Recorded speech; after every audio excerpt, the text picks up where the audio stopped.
Les Sixers, chers amis, sont donc parmi les favoris de cette année 2022-2023. Beaucoup de choses à dire autour du deuxième du MVP l'année dernière, du deuxième du MVP il y a 2 ans. Je parle évidemment de Joel Embiid. Beaucoup de choses à dire parce que entre Daryl Morey, entre Doc Rivers, entre James Harden, entre tout ce qui s'est passé lors de cette intersaison, les Sixers ont beaucoup bougé. Ça tombe bien, Thomas, c'est ton équipe favori. Ouais, enfin, la saison, j'espère, qui va les amener vers le haut. J'en ai marre. Non, vers le titre. Ouais, vers le haut, déjà, ça serait bien. Tu sais, moi, je suis assez... mesuré. Ouais, mesuré.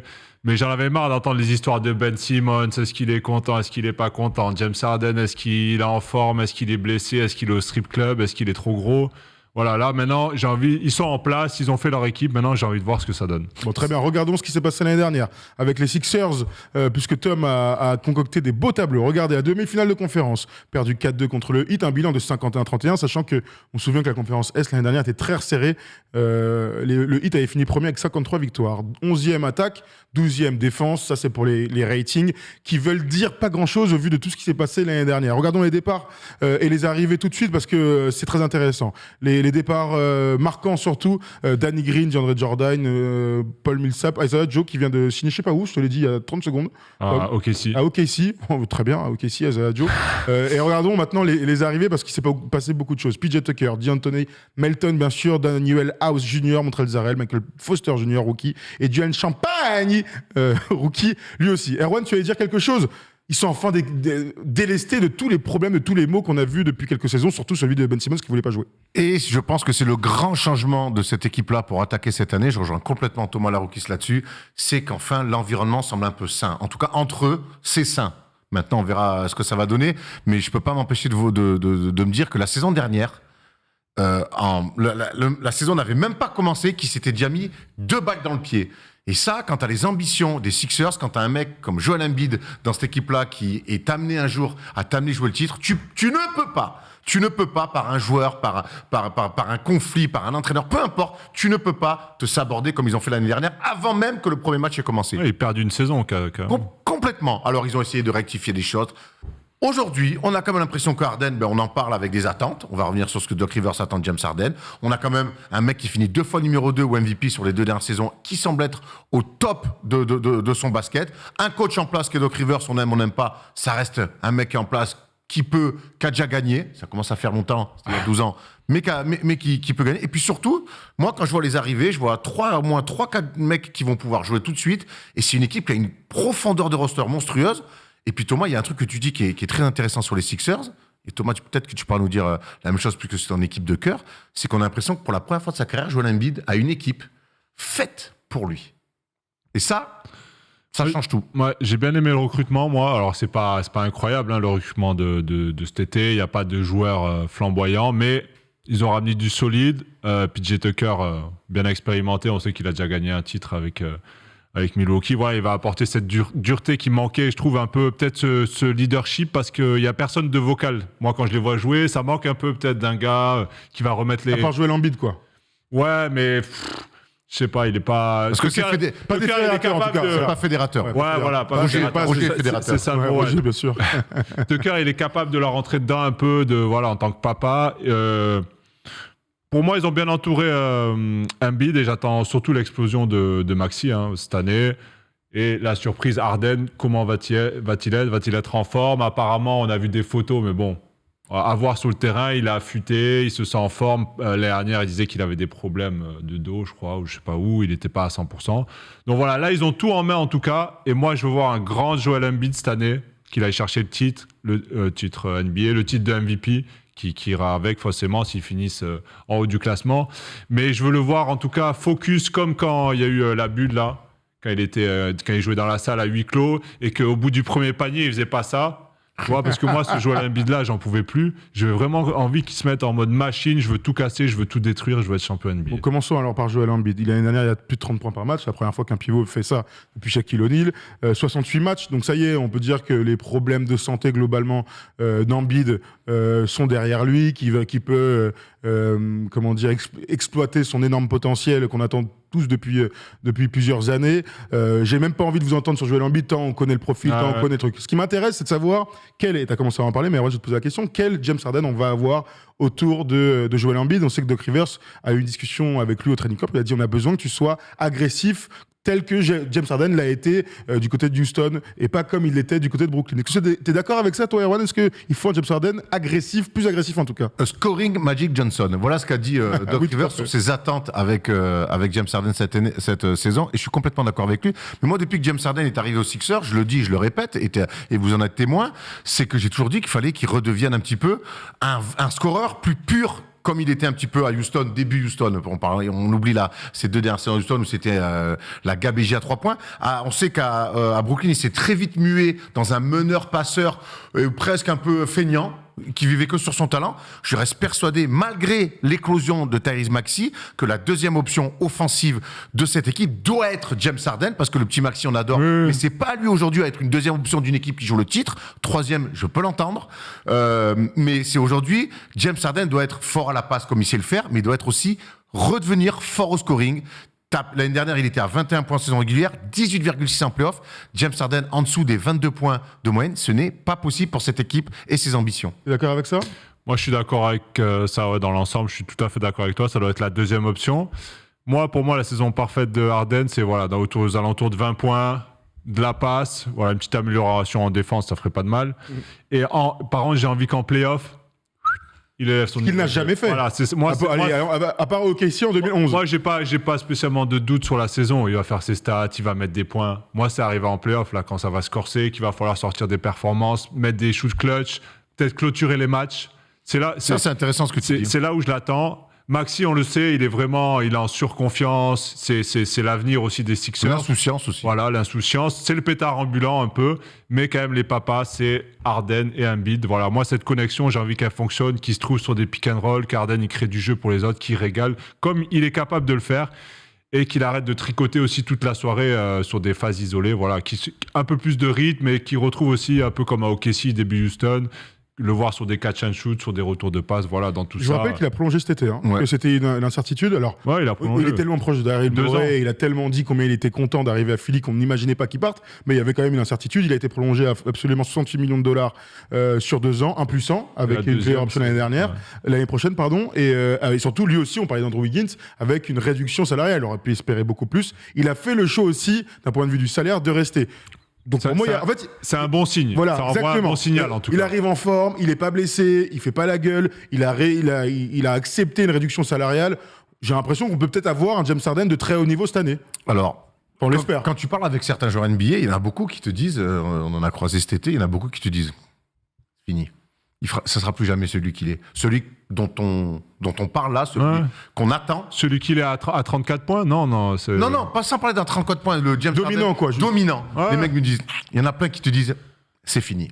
James Harden, il est en off, évidemment, mais ils disent que c'est fini. Moi, il a 33 ans, ce mec-là. Il a 33 ans, ça reste un athlète. Et j'ai envie d'y croire. J'ai envie d'y croire parce que là, il a jamais été aussi proche depuis Houston avec Chris Paul d'avoir une équipe pour gagner le titre. Et t'as raison, et ça dépend que de lui. Ou pas, ça peut dépendre de son physique. Est-ce qu'il est encore capable? Son physique, si pendant 3 mois il est sérieux, salle, entraînement, nutrition, tout ça, je vois pas pourquoi. Non, mais même maintenant, il y en a d'autres qui l'ont fait, il y en a d'autres qui durent, parce qu'ils mettent les moyens. Trouvez-moi des exemples. LeBron James... Voilà, exactement. Très mauvais exemple, c'est le seul dans l'histoire à faire ça. Non, je vous jure, il met les moyens. Ouais, mais il y en a beaucoup à 33 ans, ils se disent, situation, ils s'entraînent plus, vite fait. Il n'empêche qu'à 33 ans, pour des mecs qui sortent de 2 années compliquées physiquement, tu vois, de blessures aussi, et de changement de niveau, de baisse de niveau global. Mais je dis que s'il met les moyens, il est dans la capacité avec tous les moyens qu'ils ont, l'argent, prendre des nutritionnistes, des ostéos, ce que tu veux, des massages et compagnie, des spécialistes du dos. S'il a vraiment envie, pour moi, on va voir cette année, de toute façon, en début de saison, on va voir s'il est en forme ou pas. Il y a un truc que j'aime bien, c'est l'empreinte qu'il doit avoir sur le jeu aussi, quand tu parlais d'être clutch aussi, dans les choix. On sait que dans une équipe, les ballons vont arriver à Joel Embiid, mais il y a toujours un mec ou deux dans une équipe derrière la star qui est capable de mettre des tirs. Donc ici, aux Warriors, il n'y a pas que Steph Curry. On sait que Klay Thompson est capable de mettre des gros tirs, que Jordan Poole est capable de mettre des gros tirs. Et je trouve qu'il faut qu'Harden redevienne aussi ce tueur un peu en saison régulière. Pour le coup, après, en playoff, on l'a jamais trop vu. Mais qu'en saison régulière, déjà, il se met dans cette condition-là de pouvoir clôturer aussi des matchs sur son talent, mettre des gros tirs. C'est important aussi pour que cette équipe-là, elle soit un vrai danger, que ce soit pas que Embiid qui ait tous les ballons, parce qu'on sait qu'Harden, il peut plus mettre ce genre de tir-là. Et ça va faire du bien à tout le monde que James Harden redevienne clutch. J'aime cette idée que James Harden, scoreur, tout, mais clutch aussi. Et je vous rejoins complètement.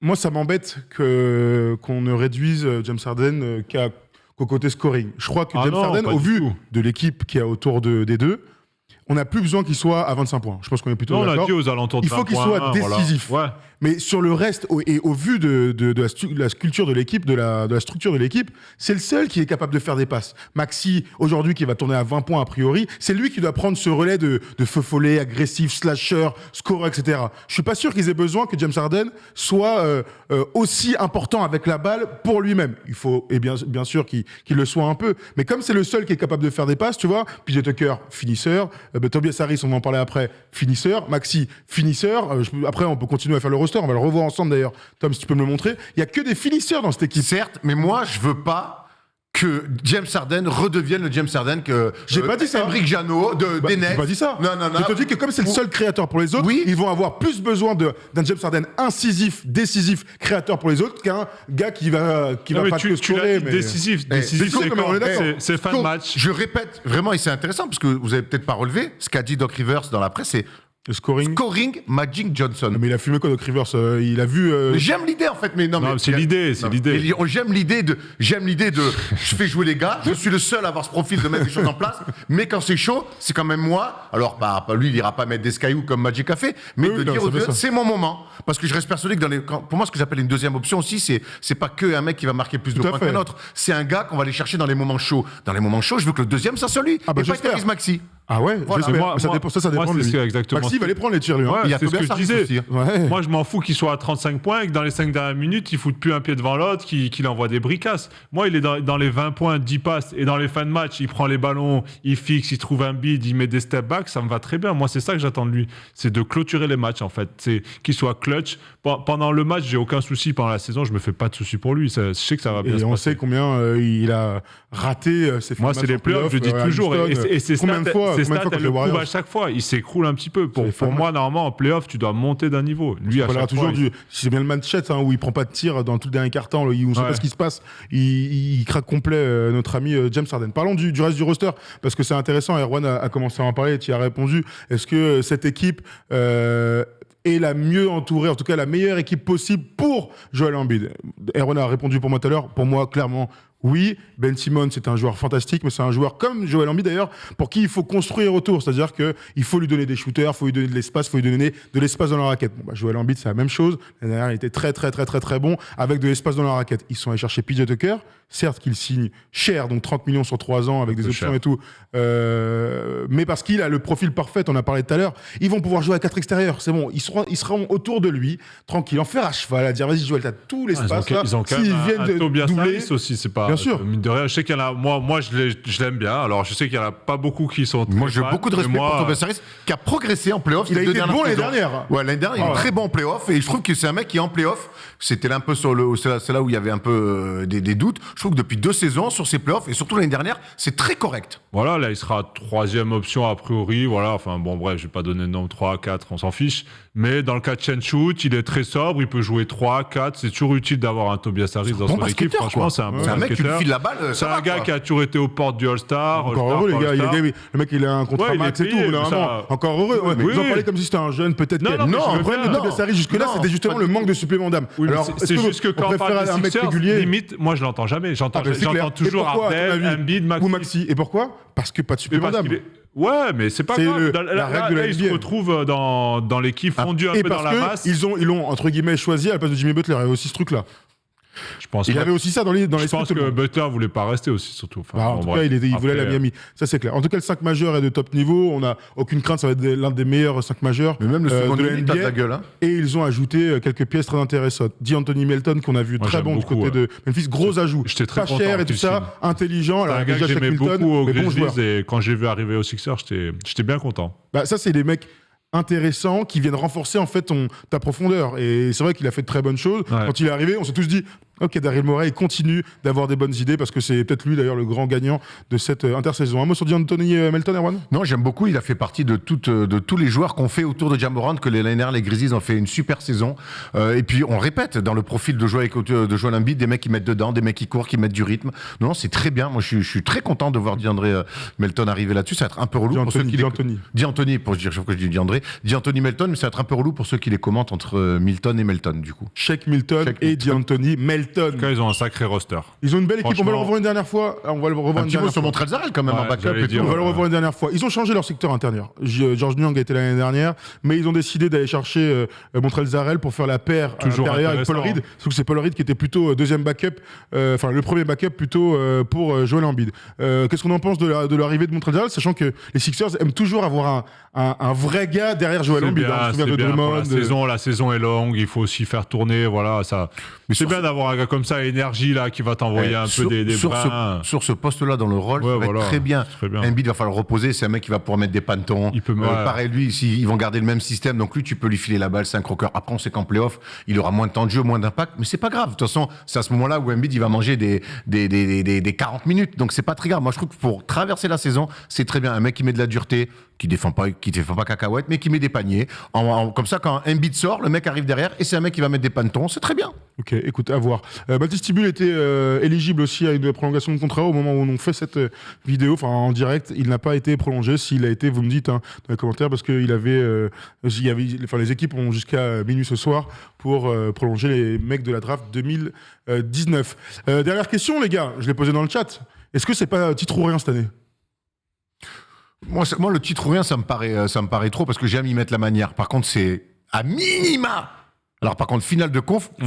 voire finale NBA. Finale de Ah ouais. conf. J'allais dire finale Vous, de c'est que conf. finale de conf. à Avec minima, l'effectif ouais. Embiid et tout. Après, c'est la Jordan, NBA, 33 gros, ans et tout. ils sont pas tout seuls. Après, attends. ouais, je sais, mais Après, bon. moi, franchement, s'il joue bien, que tu perds, on dit toujours la même Ouais, chose. c'est clair, c'est Tu clair. perds en 7 contre Ouais, Yanis, c'est toujours à Milwaukee pareil. dans un match d'anthologie, on va dire, t'as raté ta saison. Bah, tu vois, non. C'est toujours pareil à la manière, en fait. Moi, c'est la même. Moi, je l'entends, la manière et tout. Ils vont pour en les équipes qui finale, ils progressent. prennent 4-1 sale, on se dit, bon, là, il y a un truc qui cloche. Tu vois. Sans aller jusque-là, moi, je vois juste la timeline de l'équipe. James Harden, il a 33 ans, les gars. Ouais, non, bah Il a après, ça, 33 bien ans sûr, et bien il a sûr. signé 2 ans, il a pas signé 4 ans en disant on a 3 ans et tout. Moi j'ai l'impression que Daryl Morey, il a fait une équipe, il a confectionné une équipe Oui. pour dire les gars, l'année dernière on a perdu du temps, là on doit viser le titre. Tu sais, toutes les équipes. Mais elle le vise, hein. Ah oui, elle le vise, d'accord, bien ah oui, sûr. ah, Ah, non, ouais, non, d'accord. C'est ce que je veux dire. Pour moi, c'est un Moi, je favori au pense qu'il- titre. C'est même pas un d'accord, ok. outsider, c'est un Je favori au pense qu'ils titre. pensaient bien. comme moi, en mode s'ils vont en finale, pas ce finale que de vous avez dit, conférence, qui vont en Game 7, c'est pas un échec. On va pas dire, ouais, Kata. Une équipe qui vise le titre, qui se fait sortir en demi-finale de conf, on est d'accord, Non, c'est un échec. finale de conf. S'ils font une grande finale de conférence et que Joel Embiid sort encore en pleurant, je suis pas sûr qu'on dise oui, Oui, etc. mais Tu vois, c'est pas si le simple, hein. déroulement, on en revient à la même chose. Il y a Il y a qu'un seul champion, quoi. On aime trop ce sport pour ne pas prendre en compte la manière, Thomas. Tu sais, les Bucks, ils sont Le champions. comptable que tu es un peu moins, mais. Non, moi je suis dans l'émotion. À un moment donné, faut bien qu'il y ait des mecs qui passent. T'es dans bien sûr. l'émotion. Les Bucks, Toujours, ils sont toujours, champions toujours, à un toujours. centimètre près. hein. Ils sont champions à un centimètre près. C'est Un vrai. centimètre près. Sinon, Avec Kawhi. on refait toute l'histoire, on dit qu'est-ce qui va pas chez les Bucks, et finalement, tout va bien, ils sont champions. Donc, Tout à fait. Heureusement, ils sont allés chercher un titre derrière. Donc, Voilà. Il y avait Toronto, ça marchait avec Toronto. La question ne Ouais. se pose pas trop. Absolument. Oui, Bon, en oui. tout cas, dans le chat, on a posé la question titre cette année pour nos amis des Sixers. 83% non. Donc, Après, le chat, Après, c'est la règle des mecs qu'on n'a jamais vu gagner, des C'est mecs ça. qu'on n'a jamais vu aller en finale. Moi, je comprends. qu'on c'est soit une un nouvelle petit peu- équipe. Ça, Voilà. c'est le gros point d'interrogation, Voilà. c'est que c'est quand même une nouvelle équipe, donc ça va peut-être prendre un peu de temps. Est-ce que ça va fit, enfin Cliquer. Ça va, ouais, voilà, ça va cliquer. cliquer. Ça doit cliquer. Ça Ça doit doit cliquer. cliquer, en tout cas, pour nos amis des Sixers. Je regarde quelques commentaires, les amis. Quant à PJ Tucker, t'es un contender direct, nous dit Kiza Play. Avec Matisse pour pouvoir défendre quand il faudra. Vénère, absolument. Matisse Tibul qui va continuer sa progression, qui Ils est sont important du dans leur matos, système. Ouais, absolument. Alors, il y a Rafa Mao qui dit Tibul ne progresse pas au shoot, ils vont le trade. Je sais pas, hein, c'est bien de Ouais, défendre Tibul, aussi. ça stagne. hein. Ouais, mais En les mecs attaque. sont jeunes, hein. Les mecs sont jeunes, quoi. En Il faut, attaque, hein. c'est il, est dur. plus, il est plus si jeune. hein. Ça fait quoi? Ça fait Ouais, 3 là. ans qu'il est là déjà. Bah, c'est Trois, pas jeune, quatre ça, pour toi? Ouais, mais bon, moi, j'ai vu aucune. Progression? Pour l'instant, après, c'est question c'est de- clairement, je vais essayer de le défendre un peu, c'est clairement Il a le type 25 de ans. joueur, quand c'est le bordel comme c'était, avec Simons. Ah non, mais qui joue très pas bien, le- propre et tout. Voilà. Mais après, tu lui donnes combien, moi, à lui? Ça, la question, c'est toujours pareil. Ouais, je lui donne de l'argent. Je donne 10 assez 000. pour qu'il soit dans mon effectif. 10. Parce que moi, mon but, quand même, c'est qu'un jour, il prenne la place. Ouais, 10, soit je de donne, PJ Tucker, mais- soit Tobias Harris dans le 5. Donc, Est-ce que lui, il a pas demandé, tu sais, ils sont ambitieux, les jeunes. c'est clair. Ils mettent 8 On verra. points par match, ils veulent 25 millions. absolument. Dernier petit truc. Demain soir, les Sixers commencent leur saison, eux aussi. Si je dis pas de bêtises. Oui, tout à fait. Ouais, Boston. Regardons ensemble les cotes sur Winamax, les gars. Premier match, donc ce sera le premier match de la NBA entre les Sixers et les Celtics. Oh, le jeu de l'entraîneur, j'ai hâte. Ah ouais, alors le jeu de l'entraînement, le JDE comme on l'appelle. Contre les Bucks, merci, contre les Bucks. Tu sais que je Ah, vois contre rien les du tout. Bucks. Contre les Bucks, on est d'accord. Il me dit Celtics, le Si on parlait d'une vert. finale de conf potentielle. Ah ouais, là, ce serait la finale rêvée, ce serait incroyable. Alors. Philly est favori, 1,62. Ils sont les Bucks, complets, 2,20. Milwaukee, là. Moi, j'ai bien Évidemment vu la que non. cote à 2,20. Non, il n'y a pas Middleton qui va rentrer Sur, 2 semaines sur et Winamax, on en c'est parle dans Ad- quelques instants. Ou pas? Non. C'est maison, c'est Ouais. Sixers. Ouais, maison sur la gauche. Les Sixers, il n'y a pas Middleton. J'ai pas Middleton. Sixers. Philadelphia. Allez. Philly pour les, Et l'autre, il pour va les être deux affamé pépères. à Giannis. va pas jouer l'Embiid. Il va leur grimper dessus. C'est Ah, mais sûr. l'autre aussi, je pense que le Yanis Brett, Joel Embiid demain, je suis bien content de pas défendre sur l'un des deux. J'espère qu'ils défendront l'un sur l'autre, du coup. On pourrait se régaler à voir un duel de padrés. Moi, je veux une petite clim à Philly, là, pour commencer, avec Yanis qui régale. On va en parler dans quelques instants, mais j'aime bien les premiers matchs, sont toujours un peu flottants, bizarres. Ouais, on peut c'est imaginer, toujours un peu bizarre les débuts de saison. c'est clair. Ouais, mais Philadelphie n'a pas cette marge-là. Non, mais c'est- c'est voilà. ça, c'est ça. Philadelphie, Moi, j'ai envie de ils voir- ont déjà fait, hein. Ouais, j'ai envie de les voir d'entrée. Voilà, Ok, merci. on est là, on envoie Ils sont- un message. On s'est trompé, merci. Là, t'es sûr, je sais pas quel jour. Merci. C'est bien J'avais Boston, vu Philly. Boston. C'est vendredi, c'est jeudi soir, je crois, le Putain, match. Truc. je Merci croyais que Tom. j'étais hein. fou. Merci Tom, très bien. On recommence du coup dans ce premier match de tu NBA. Alors moi, je vois une Boston clim, va donc moi, je vois une- affronter Philadelphie et Boston joue à domicile. je vois une clim au TD Garden de Boston. Donc tu vois Philadelphie Ouais, je vois Philly. s'imposer. Belle cote 2,15 en plus. Allez, j'ai envie de jouer. Je joue la cote aussi. Il joue la cote. Philly aussi. Donc toi t'es fan toi. Non, pas du tout. Moi, tu sais, je suis très terre à terre. Moi, C'est très terre à terre. 2-15 Philadelphie à l'extérieur.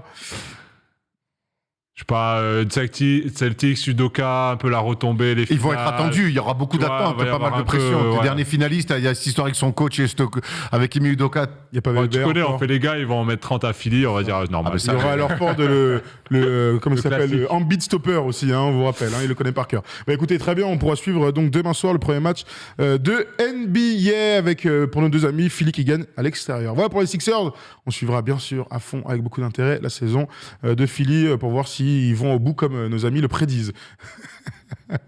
On va enchaîner tout de suite avec une équipe de la conférence.